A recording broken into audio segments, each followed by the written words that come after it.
Hi friends, आता ना ऊन खूप पडत आहे. दुपारच्या वेळेस तर इतकं कडकडीत ऊन आलं होतं, त्यामुळे गॅलरीतनं मस्त अशा शेंगा वाळायला टाकल्या होत्या आणि कडक उन्हामुळे ना मस्त अशा शेंगा माझ्या वाळल्या पण होत्या.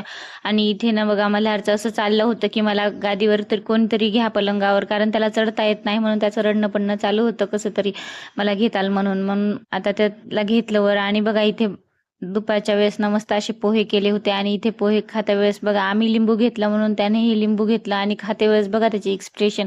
त्याला ना लिंबू इतकं आवडलं ना, तो असा बिलकुलच असा त्याला हे करत नव्हता, सोडत नव्हता आणि खूपच एन्जॉय करत होता, तो खात होता. आणि इथे आम्ही मस्त असे पोहे एन्जॉय केले. आता मस्त सगळ्यांनी मिळून दुपारच्या वेळेस असे गरमागरम पोहे खाल्ले.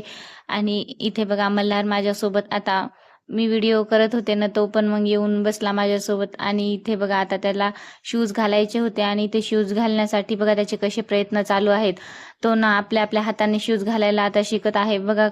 जसं आपण केलं ना तसं बघून तो रिप्लाय करत आहे. म्हणजे त्याला आधी मी कधी एखाद्या वेळेस असे शूज घातले ना, तो आता बघून लगेच त्यात शूजमध्ये पाय घालत आहे. असं चाललं असतं आमचं दिवसभर.